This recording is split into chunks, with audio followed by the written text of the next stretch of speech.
मित्रांनो, आपल्या म्हैशीनं हे पातळ शेण टाकलेलं आहे बघू शकता. आणि हे पातळ शेण टाकल्यामुळे काय झालं, आपली म्हैस अशक्त झाली ना. आपण डॉक्टरांना बोलवलेलं, तर त्यांना आपण विचारूयात की पातळ शेण डॉक्टरीनं कशामुळे टाकलं असेल. पाताशन ज्यादातर प्रॉब्लेम कशामुळे असतात की जास्त पाणी पिल्यामुळं.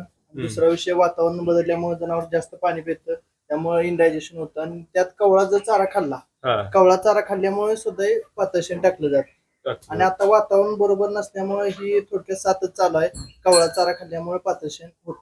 मग ह्याच्यावरती उपचार आपण काय करणार आहे? याच्यावर उपचार आता आपण बायोट्रेम नावाचं इंजेक्शन आहे ते देणार आहे. ॲट्रोपिन सल्फेट नावाचं इंजेक्शन आहे. त्यानं मग कव्हर होण्यासाठी त्यानं. मदत होईल. किती काळ जाईल तिला कव्हर व्हायला? एक 24 तास तरी मिनिमम जाणार.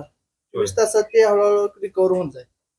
तर मित्रांनो, दूध व्यवसायामध्ये आणि पशुपालनामध्ये अशा बारीक सारीक गोष्टींवरती लक्ष देणं खूप महत्वाचं असतं. तर याच्यामुळे जनावर वीक होतं, आपलं शरीरातलं पाणी निघून जातं. तर याच्यावरती त्वरित उपचार काहीतरी केले पाहिजेत. आपण करतोय, तुम्ही सुद्धा करायला विसरू नका. आणि माहिती आवडली असेल तर लाईक, शेअर आणि फॉलो करायला विसरू नका.